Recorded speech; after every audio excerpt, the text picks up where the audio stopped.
80 லட்சம் 1 கோடி இந்த மாதிரிலாம் கேல்குலேஷன் பார்க்குறப்போ பதறுது. ஐயோ நம்ம இப்பயே ஆரம்பிச்சிருக்கோம், நம்ம எவ்வளோ நாளாக வேஸ்ட் பண்ணோம், எவ்வளோ மணி நம்ம கையை விட்டு போயிருக்கு அப்படின்னு சொல்லி. உங்க ஃபண்டு 25 வருஷத்துல 8 மடங்கு போயிருச்சு. அடிஷ்னலா ஒரு 1000 rupees 2000 rupees எஸ்ஐபி போட்டாருன்னா 2 கோடி ரூபாய் எடுத்துருவாரு. என்னோட 1 மாசம் எமர்ஜென்சி ஃபண்டை சேர்க்கறதுக்கே எனக்கு 1 வருஷம் ஆகுது. ஸோ 3 வருஷம் எனக்கு அதிலேயே போயிருது. இப்போ எனக்கு 26 வயசு ஆயிடுச்சு, இன்னும் 4 வருஷத்துல எனக்கு கல்யாணம். ஸோ நான் என்ன பண்ணுவேன்? ஈக்விட்டிலேயே ஃபுல்லாக ட்ராவல் பண்ணிட்டு வர்றாருன்னா இவர் எதிர்பார்க்கக்கூடிய எமர்ஜென்சி ஃபண்டு 6 மாதத்துக்கான சேலரி வந்து ஈக்விட்டியே அவருக்கு ரிட்டர்னாக கொடுத்துரும்.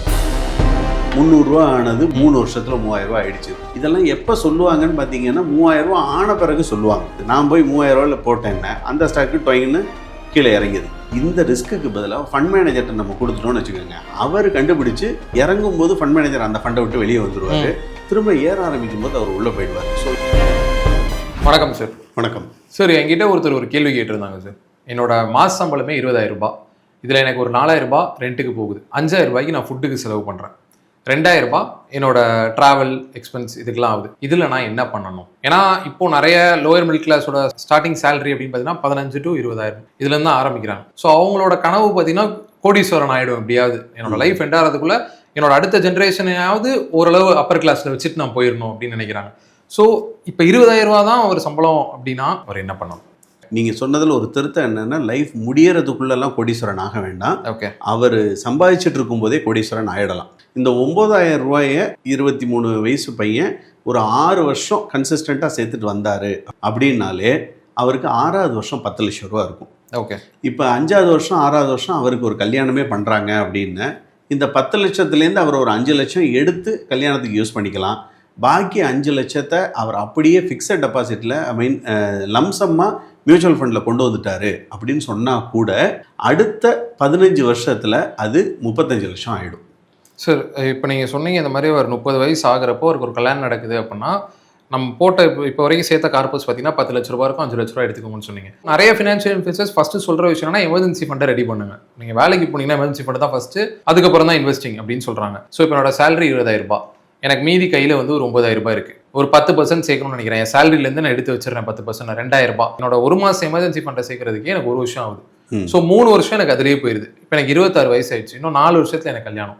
ஸோ நான் என்ன பண்ணுவேன்? இப்போ இந்த 2000 ரூபாயை நீங்கள் எமர்ஜென்சி ஃபண்டுக்கு எடுத்து வச்சு 10 மாதத்தில் நீங்கள் 20,000 ரூபா சேர்க்கறது ஒரு வழி.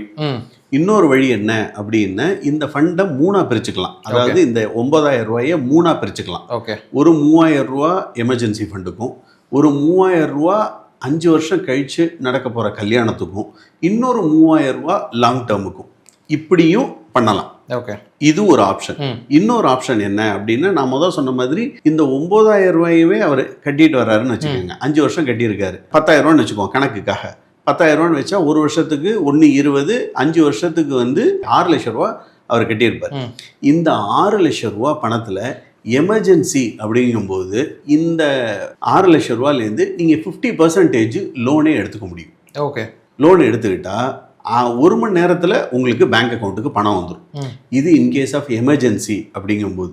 அதாவது சில ரூல்ஸு நம்ம 100% ஃபாலோ பண்ணணும், சில ரூல்ஸு நமக்கு கொஞ்சம் பெண்ட் பண்ணிக்கலாம். ஏன்னா நம்மளோட பர்பஸ் சால்வ் ஆகணும். 20,000 ரூபா சம்பளம் சேர்க்கணுன்ற விஷயத்த கண்ணுக்கு பக்கத்தில் வச்சுட்டு ஒரு ஹிண்ட்ரன்ஸாக பார்த்துட்டு நம்ம சேமிக்காமல் இருக்கிறதுக்கு பதிலாக நீங்கள் பாட்டுக்கு சேர்த்துட்ருங்க. அந்த ஃபண்டு சேரும்போது நம்ம அதுலேருந்து 50% லோன் எடுத்துக்கலாங்கிற இன்னொரு ஆப்ஷன் வழியாக பார்த்தீங்கன்னா, இதை எமர்ஜென்சி ஃபண்டில் லாக் பண்ணணுன்றது தேவையில்லை. ஈக்விட்டியில் அது பாட்டுக்கு பார்ட்டிசிபேட் பண்ணி அந்த பணம் வளர்ந்துட்டு இருக்கு. இப்படியும் நம்ம என்ன பண்ணிடலாம், இந்த எமர்ஜென்சி ஃபண்டை நம்ம யூஸ் பண்ணிக்கலாம். எமர்ஜென்சி ஃபண்டு ஃபினான்ஷியல் அட்வைசர் சொல்கிறதுக்கு என்ன காரணம்?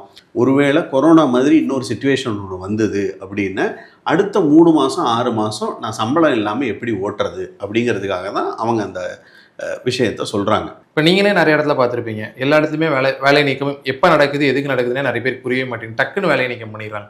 ஸோ இப்போ எங்களோட கண் பார்வையிலேருந்து பார்க்குறப்போ எங்கள் வேலையே உறுதி இல்லை. ஸோ எங்களுக்கு அந்த எமர்ஜென்சி ஃபண்டு தானே சார் ஃபஸ்ட்டு ஃபோக்கஸ்டாக இருக்குது. ஸோ நான் அதுக்கு தானே முதல்ல சேவ் பண்ணணும். ஸோ அப்போ எப்படி பண்ணணும் சார்? எமர்ஜென்சி ஃபண்டு ஃபோக்கஸில் இருக்கணும். பட் இந்த ஒரு விஷயத்துக்காக நீங்கள் மிச்ச விஷயங்களை தவற விட்டுறாதீங்கன்னு சொல்கிறேன். ஏன்னா மார்க்கெட்டை பொறுத்தளவு மார்க்கெட்டில் இருக்கிறது தான் முக்கியமே ஒழிய நம்ம டைமிங் வந்து பார்க்கக்கூடாதுன்னு தான் சொல்லுவாங்க. ஸோ டைமிங் வந்து ரொம்ப ரொம்ப முக்கியம். நம்ம எவ்வளவு காலம் நம்ம மார்க்கெட்டுக்குள்ளே இருக்கோம் அப்படிங்கிறது. இப்போ நீங்கள் சொல்கிற மாதிரி இந்த 3 வருஷத்துக்கு அவர் ஈக்விட்டிலேயே ஃபுல்லாக ட்ராவல் பண்ணிட்டு வர்றாருன்னா தெர் ஆர் சான்சஸ் இவர் எதிர்பார்க்கக்கூடிய எமர்ஜென்சி ஃபண்டு 6 மாதத்துக்கான சேலரி வந்து ஈக்விட்டியே அவருக்கு ரிட்டர்னாக கொடுத்துரும். இந்த 3000 லிக்விட் ஃபண்டில் போட்டாருன்னா 6% கிடைக்கும். ஒரு வருஷத்துக்கு 36,000 ரூபா, 3 வருஷத்துக்கு போட்டார் அப்படின்னா கிட்டத்தட்ட 1,08,000 அவர் சேர்த்துருந்துருப்பார். இது வந்து பியூரா வெறும் லிக்விட் ஃபண்ட் இல்லை, நோ ரிஸ்க். அந்த ஃபண்டில் போட்டாலே 1,08,000 ரூபா 3 வருஷம் கழிச்சு தான் அவரால் சேர்க்க முடியுது. இதுக்கு பதிலாக நான் என்ன சொல்கிறேன்னா, இதே 3 வருஷத்துக்கு அவர் ஈக்விட்டிலேயே பார்ட்டிசிபேட் பண்ணாருன்னு வச்சுக்கோங்க, இதுக்கானது மினிமல் ரிட்டர்ன் போட்டோம்னா கூட எமர்ஜென்சி ஃபண்டோட ரிட்டர்னே அவருக்கு ஆட்டோமேட்டிக்காக வந்துடும் சொல்கிறேன். ஒரு சில வீடியோஸில் எப்படி சொல்லுவாங்கன்னா, நீங்கள் 1 வருஷம் இன்வெஸ்ட்மெண்ட்டை ஸ்டாப் பண்ணி வைக்கிறதுனால, அதாவது நீங்கள் தொடங்குறதுக்கு லேட் ஆகிறதுனால நீங்கள் எவ்வளோ லூஸ் பண்ணுறீங்க தெரியுமா அப்படின்னு எங்களுக்கு ஒரு கால்குலேஷன் போட்டு காட்டுறாங்க. 80 லட்சம், 1 கோடி, இந்த மாதிரிலாம் கால்குலேஷன் பார்க்குறப்போ எங்களுக்கு பதறுது. ஐயோ, நம்ம இப்பயே ஆரம்பிச்சிருக்கோம், நம்ம எவ்வளோ நாளாக வேஸ்ட் பண்ணோம், எவ்வளோ மணி நம்ம கையை விட்டு போயிருக்கு அப்படின்னு சொல்லி. ஸோ இப்போ இந்த 20,000 ரூபாய் சம்பளம் வாங்குற ஒருத்தர், இப்போ நான் சொன்ன மாதிரியே நீங்கள் கேள்விக்கு பதில் சொல்லிட்டீங்க சார், அதை எமர்ஜென்சி ஃபண்ட் எப்படி பண்ணணும்னு சொல்லிட்டீங்க. பட் பரவாயில்ல, ஒரு 3 வருஷம் எமர்ஜென்சி ஃபண்ட் தான் நான் ஃபோக்கஸ் பண்ணுவேன் அப்படின்னு பண்ணாருன்னா அவர் எவ்வளோ லூஸ் பண்ணுவார், இல்லை அவர் என்ன பண்ணலாம்? அதாவது இதில் வந்து ஒரு கால்குலேஷன் ஒன்று சொல்லுவாங்க, 8532 அப்படின்னு சொல்லிட்டு. அதாவது ஒரு ஃபண்டு ஆவரேஜாக 12% உங்களுக்கு டபுள் ஆகணும் அப்படின்னு, அதாவது நான் சொல்கிறது எஸ்ஐபி, 8 வருஷத்தில் உங்கள் ஃபண்டு டபுள் ஆகிருக்கும். 1000 ரூபா போட்டுட்டு வர்றாரு, 8 வருஷத்தில் அவர் கட்டின தொகை டபுள் ஆகிறது 8 வருஷத்தில். ஓகே, அந்த டோட்டல் தொகை அடுத்த 5 வருஷத்தில் டபுள் ஆகிடும், அடுத்த 3 வருஷத்தில் அந்த தொகை டபுள் ஆகும், அடுத்த 2 வருஷத்தில் அந்த தொகை டபுள் ஆயிரும், அடுத்த 1 வருஷத்தில் வருஷம் அது டபுள் ஆகிட்டே போயிட்டு இருக்கும். இதை தான் நீங்கள் சொன்ன மாதிரி 1 வருஷம் தள்ளி பொண்ணுனா என்ன அப்படிங்கிறத அவங்க சொல்கிறது, அந்த விஷயத்தை தான் அவங்க சொல்கிறாங்க. இந்த காம்பவுண்டிங் வந்து எப்படி கடைசி காலத்தில் ஒர்க் ஆகும் அப்படிங்கிறது, இப்போ ஹெச்டிஎஃப்சி ஃப்ளெக்ஸி கேப் அப்படின்னு ஒரு ஃபண்டு ஒன்று இருக்குது. அந்த ஃபண்டு வந்து 25 வருஷத்து ஃபண்டு. இந்த ஃபண்டில் 3 வருஷம் போட்டிருந்தா 1 மடங்கு ஆயிருக்கு, 5 வருஷம் போட்டிருந்தா 1.2 மடங்கு, 10 வருஷத்தில் 3 மடங்கு, 15 வருஷத்தில் 6 மடங்கு, 25 வருஷத்தில் 8 மடங்கு போயிருச்சு. என்ன கட்டினாங்களோ அந்த டோட்டல் கட்டினதுக்கு 8 மடங்கு. இந்த ஃபண்டோட இன்செப்ஷன்லேருந்து பார்த்தீங்கன்னா ஒருத்தர் 21 லட்சம் ரூபா கட்டியிருந்திருப்பாரு. அவருக்கு இன்னைக்கான மெச்சூரிட்டி பார்த்தீங்கன்னா 1.25 கோடி ரூபா இருக்கும்.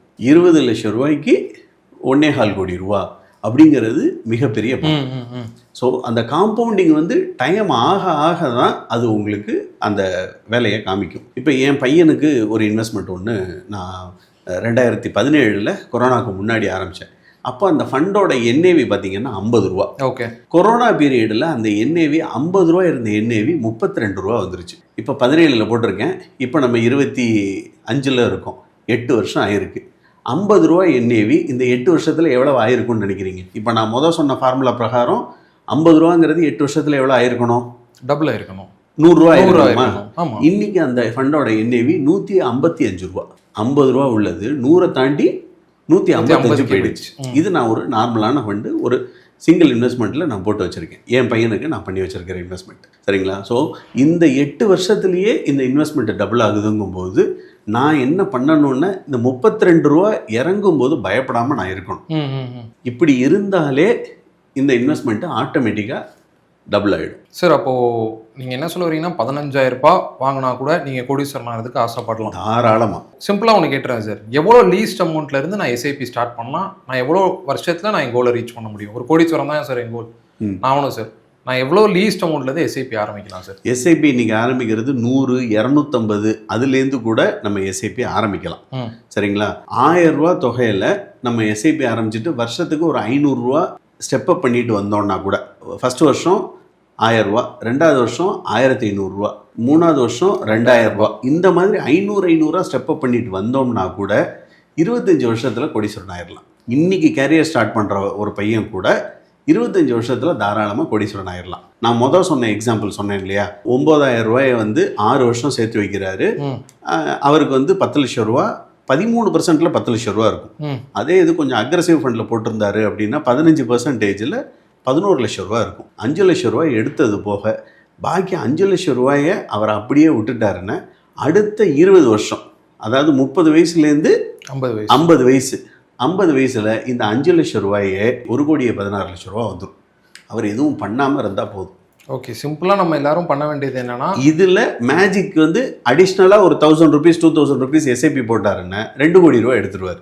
ஆக்சுவலி பண்ண வேண்டியது என்னன்னா சீக்கிரம் ஸ்டார்ட் பண்ணணும், இன்வெஸ்ட்மெண்ட் பண்ணணும். கரெக்டாக சார்? அவ்வளோதான். You have to be stay invested. கன்சிஸ்டன்சியாக பண்ணணும். கன்சிஸ்டன்சியாக இருக்கணும். ஒரு சில ஸ்டாக்ஸு 300 ரூபா ஆனது 3000 ரூபா ஆயிடுச்சு, 3 வருஷத்தில் 3000 ரூபா ஆயிடுச்சுன்னு. இதெல்லாம் எப்போ சொல்லுவாங்கன்னு பார்த்தீங்கன்னா 3000 ரூபா ஆன பிறகு சொல்லுவாங்க. இந்த 3000 ரூபா ஆன பிறகு தான் நம்மளுக்கே தெரிய வருது. நான் போய் 3000 ரூபாயில் போட்டேன்னா அந்த ஸ்டாக்கு டொயின்னு கீழே இறங்கிது.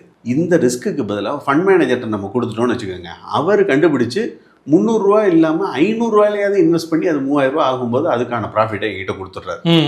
இதுதான் மியூச்சுவல் ஃபண்ட்ஸ். நான் ஒரு ரிப்போர்ட் படித்தேன் சார். என்னன்னா ஸ்மால் கேப் அண்ட் மிட் கேப்பில் ஃபண்ட் மேனேஜர்ஸ் எக்ஸ்ட்ரானரியாக வந்து பெர்ஃபார்ம் பண்ணிட்டு இருக்காங்க வர எல்லாருமே. லாங் பீரியட் ஆஃப் டைம் அப்படின்னு பார்க்கும்போது பாசிவ் ஃபண்ட்ஸ் நல்லா தான் பெர்ஃபார்ம் பண்ணுது. அதாவது நம்ம இண்டெக்ஸில் மட்டுமே காசு போட்டு நம்மளோட இன்வெஸ்ட்மெண்ட்டை நீங்கள் சொன்ன மாதிரி கன்சிஸ்டன்ட்டியாக பண்ணோம் அப்படின்னாலே நம்மளுக்கான ரிட்டர்ன், அதாவது நம்ம கோடீஸ்வரன் அப்படின்ற ஒரு விஷயத்தை ரீச் பண்ண முடியுது. கண்டிப்பாக. அதாவது இண்டெக்ஸ் ஃபண்டை பொறுத்தளவு என்ன அட்வான்டேஜ்னு பார்த்தீங்கன்னா low cost index. Correct. Market எங்கே போகுதோ அது அதுக்கேற்ற மாதிரி இதுவும் போயிடும். இது ரெண்டும் அட்வான்டேஜ். டிஸ்அட்வான்டேஜ்னு பார்த்தீங்கன்னா இண்டெக்ஸ் ஃபண்டு 6 மாதத்துக்கு ஒரு தடவை தான் அந்த இதை வந்து சேஞ்ச் வந்து மாற்றி அமைப்பாங்க. இது ஒரு டிஸ்அட்வான்டேஜ். அந்த 6 மாதத்துக்குள்ள அந்த ஃபண்டு மேலே ஏறிட்டு திருப்பி கீழே இறங்கிடும். ஆனால் இது ஆக்டிவ் ஃபண்டில் வரும் பொழுது ஃபண்ட் மேனேஜர் வந்து இறங்கும் போது ஃபண்ட் மேனேஜர் அந்த ஃபண்டை விட்டு வெளியே வந்துடுவார், திரும்ப ஏற ஆரம்பிக்கும் போது அவர் உள்ளே போயிடுவார். ஸோ இந்த டைமிங் அட்வான்டேஜ் ஒரு ஃபண்ட் மேனேஜருக்கு இருக்குது. இது ஃபர்ஸ்ட் பாயிண்ட். ரெண்டாவது பாயிண்ட் என்ன அப்படின்னு பார்த்தீங்கன்னா ஒவ்வொரு ஃபண்ட் மேனேஜருக்கும் இந்த பெஞ்ச் மார்க்கை பீட் பண்ணுறது தான் அவங்களுடைய மினிமம் ரெக்குவயர்மெண்ட். இப்போ நம்ம எப்படி ஸ்கூலில் பாஸ் பண்ணுறது தான் 40 மார்க்கு தான் நம்மளோட பாஸ்ன்னு ஸ்கூலில் வச்சுருக்காங்க, 40க்கு கீழே வாங்கினா ஃபெயில். அது மாதிரி ஒரு ஃபண்ட் மேனேஜரோட மினிமம் க்ரைட்டீரியா என்ன ஃபண்ட் ஹவுசஸ் வைப்பாங்கன்னா இண்டெக்ஸை விட நீ எவ்வளோ கூட ரிட்டர்ன் கொடுத்துருக்க அப்படிங்கிற பேராமீட்டரில் தான் அவங்கள காஜ் பண்ணுவாங்க. அந்த ஃபண்ட் மேனேஜருக்கான அடுத்த ப்ரொமோஷன்ஸு, இன்க்ரிமெண்ட்டு, அவர்கிட்ட இன்னும் கூடுதலாக 2 ஃபண்டு கொடுக்கறது எல்லாமே இதை வச்சு தான் நடக்குது. அதனால ஒவ்வொரு ஃபண்ட் மேனேஜரும் இண்டெக்ஸை எப்படி பீட் பண்ணுறதுன்னு தான் பார்ப்பாங்க. நீங்கள் சொல்கிறது கரெக்ட். இப்போ லார்ஜ் கேப்னு எடுத்துக்கிட்டோம்னா 35 ஃபண்டு இருக்கும். 35 ஃபண்டில் 20 ஃபண்டு இண்டெக்ஸை பீட் பண்ணியிருக்காரு. இண்டெக்ஸையோ இல்லைன்னா இண்டெக்ஸை விட கீழே தான் வளர்ந்துருக்கும், மாற்றமே இல்லை.